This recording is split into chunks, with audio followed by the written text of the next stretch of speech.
Assalaamu calaykum waa walaalkiin mubaarak maxamuud saleeban maanta waxaanu halkii ka sii ambaqaadaynaa taxanihii taariikhdii muslimiinta ee boqortooyadii Cusmaaniyiinta waana qaybtii saddexaad furashadii Qustandiiniya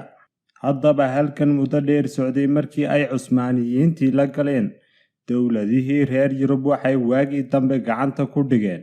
oo boqortooyadooda ku fidiyeen dhul ballaaran oo ka mid ah qaaradda Yurub siiba koonfurta badda dhexe iyo bariga qaaradda Yurub dalalkii reer Yurub ee ay boqortooyadooda ku soo dareen waxaa ka mid ahaa Bulgaria, Romania, Serbia, Greece, Hungary, Albania, Georgia, Ukraine, Bosnia, Macedonia, Malta, Seychelles, Qobrus,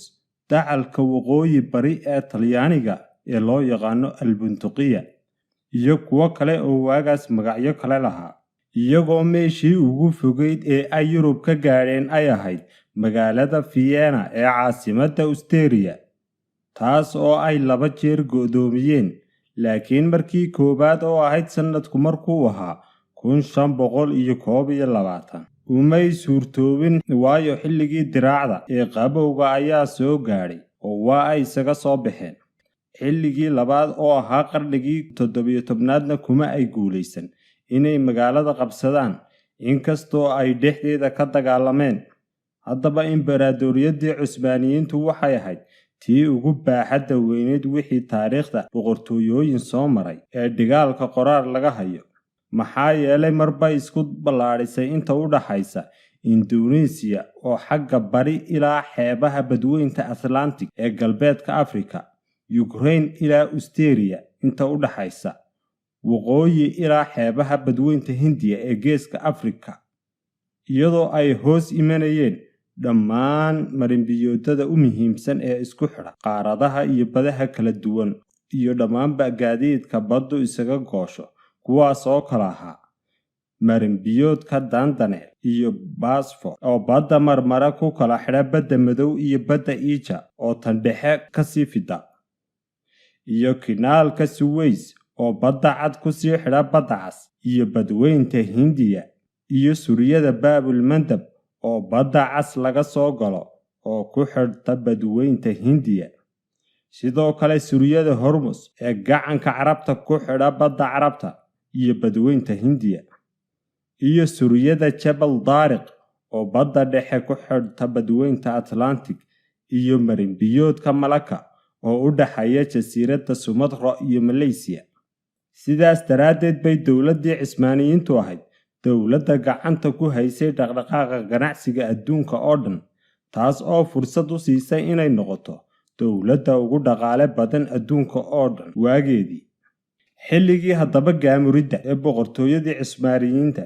waxaa imbaradoriyadii dib u habeen ku sameeyay oo mideeyay mar labaad sidaan soo sheegnayba Maxamedkii koowaad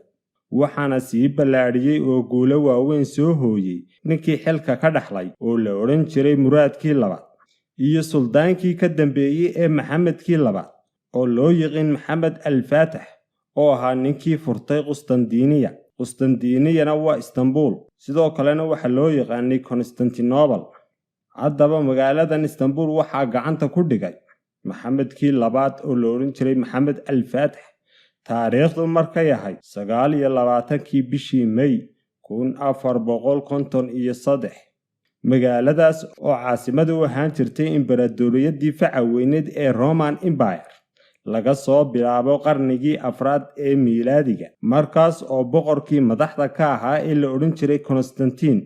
uu caasimadii ka soo raray Roma kadib markii mucaarad uga kacay haddaba aan isla eegno howlgalkii furashadii Istanbul magaalada Istanbul oo loo yaqaanay Qustandiiniya biyaha badda ayaa 3 dhinac ka mara ta koobaad waxa weeyaan suriyada Bosphorus ta labaadna waa badda Iija iyo geeska dahabka halkaas oo ay geeska dahabka ana ku xidheen silsilado aad u awood badan oo u diidayay inay maraakiibtu ka gudbaan sidoo kalena dhinaca beriga waxaa uga wareegsanaa deyr aad u adag kaas oo isku xidha marinka Bosphorus iyo geeska dahabka sidoo kale webiga Lake Sona wuxuu sii xoojinayay difaaca magaalada xagga beriga haddaba dayrkan weyn waxaa u dhexeeyey dhul furan oo balliciisu dhan yahay 60 mitir. dayrka gudaha xigana jooggiisu wuxuu gaadhayay 40 mitir,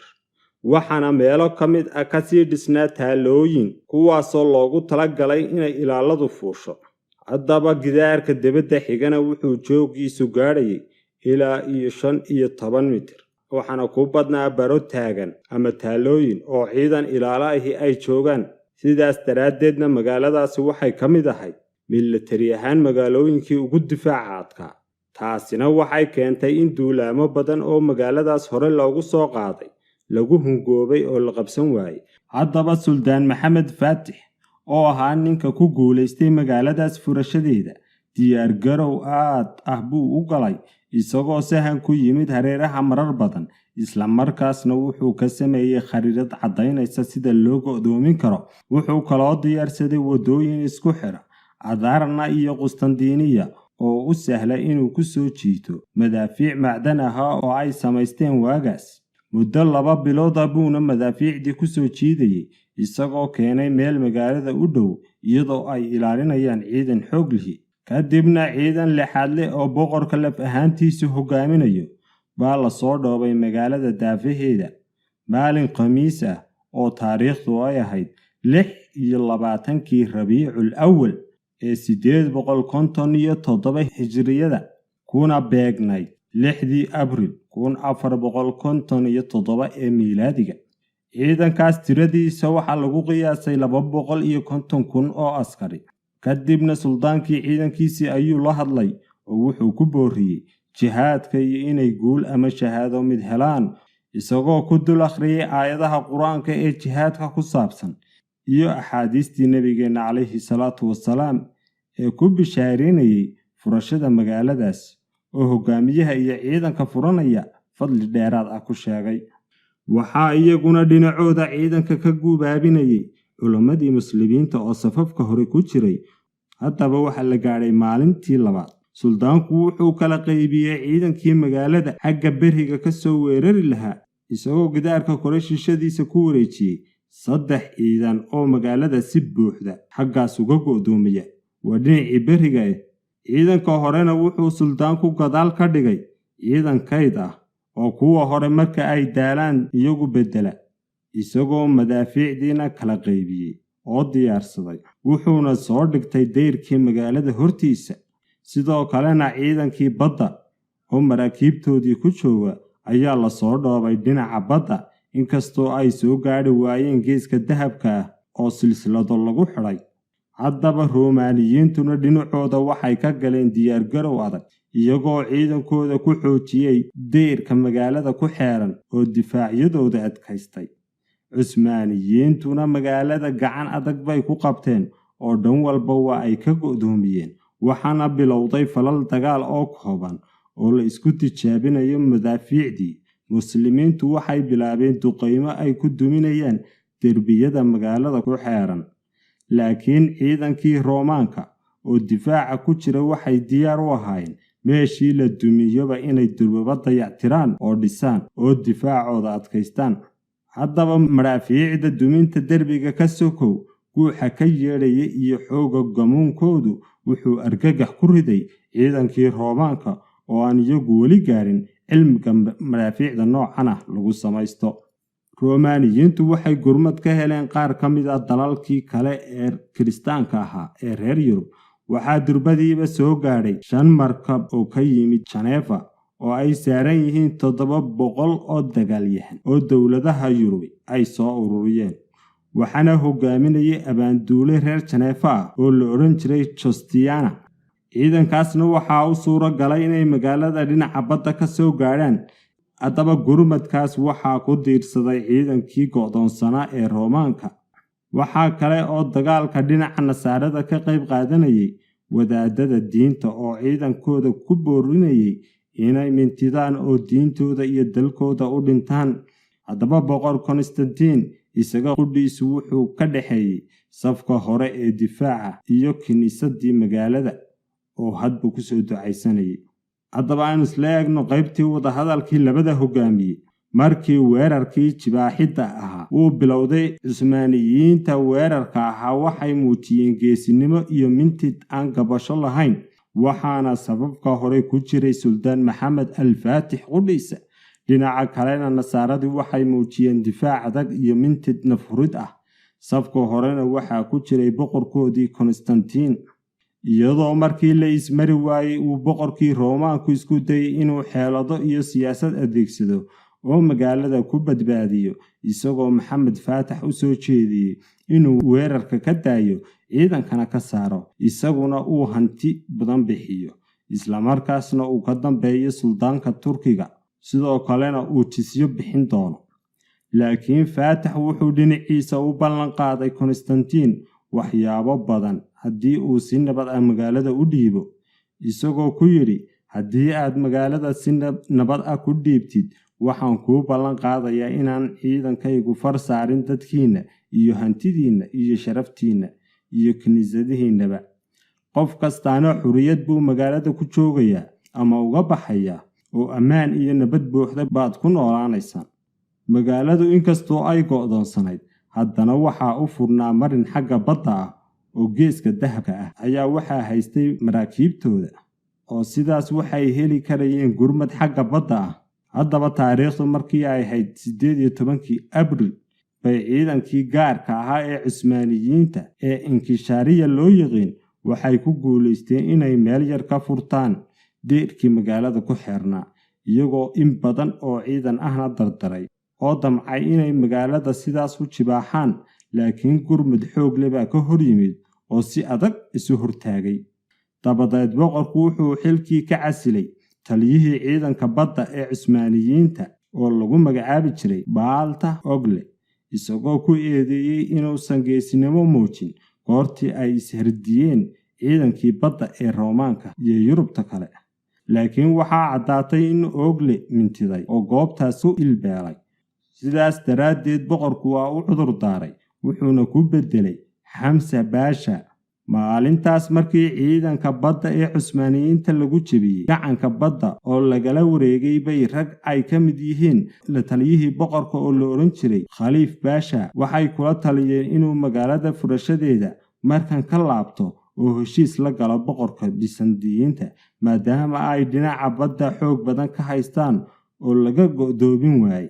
laakiin Suldaan Maxamed taas waa uu diiday wuxuuna qorsheeyay inay ciidankiisa baddu mar xoog ku galaan geeska dahabka ah oo uu halkaas ciidan ka soo geliyo magaalada sababtoo ah difaaca magaalada oo ka jilicsanaa dhinaca geeska dahabka ah markaasna waxaa khasab ku noqonaysay inay ciidanka aagga hore jira ay dib u noqdaan oo halkaas ay awoodda saaraan taas oo nugleynaysa aaggooda hore iyadoo madaafiicdana meel walba markaas looga garaacayay suldaanka waxaa u muuqatay tala ah inuu maraakiibtiisa ka soo wareejiyo dhinaca marsada oo u wareejiyo dhinaca geeska dahabka ah isagoo ku talagalay in beriga lagu soo jiido oo markaas ay geeska dahabka xagga kale ka soo galaan isagoo waliba ku talagalay dhulkaas oo aad u qalafsanaa in la soo mariyo oo rag xooga loo adeegsado inay soo jiidaan doonyihii iyo maraakiibtiiba dabadeedna taladii wuxuu u soo bandhigay saraakiishii ciidanka isagoo u tilmaamay qorshaha dabadeedna lagu dhaqaaqay fulintii qorshihii suldaanka waxaa wado loo sameeyay doonyihii habeenkii baana doonyihii oo shiraacoodii leh la soo jiiday oo gacankii dahabka ahaa la soo geliyay haddaba maalin ay bishu tahay Abriil 22keedii dadkii Qustandiniya waxay ku waabaristeen arrin ay la yaabeen waxay arkeen maraakiibtii muslimiinta oo soo buuxiyay geeskii dahabka ah oo meel ay soo mareen la garan waayay Suldaan Maxamed berrigii ayuu bad ka dhigay oo maraakiibtiisii buu soo dulmariyay buuro dhakadood sidii hirarka badda haddaba magaaladii waxay isla dhexuleen warar hore loo sheegi jiray oo ahaa magaalada Qustandiniya waxaa la qabsan doonaa markii la arko maraakiib berriga dul maaxaysa taas oo ku abuurtay niyad jab iyo murugo boqorkii Roomaanku wuxuu isku dayay qorshayaal badan oo uu ku maagay inuu burburiyo maraakiibta geeska dahabka ah la soo dhoobay laakiin waa ku fashilmay oo dhammaan qorshayaashaas awalba waa lagu talagalay oo waa laga sii gaashaantay dhinaca kale muslimiintii Turkigu waxay isku dayeen qorshe kale oo ah inay dhulka hoostiisa qodaan oo magaalada ka soo galaan. Laakiin Bisantiyiintii Roomaanku markii ay arrintaas ogaadeen waa ay ka tashadeen oo boqorkoodiibaa isna amar ku bixiyey in iyaguna ay meesha ay soo qodayaan hoos u qodaan oo ka hortagaan.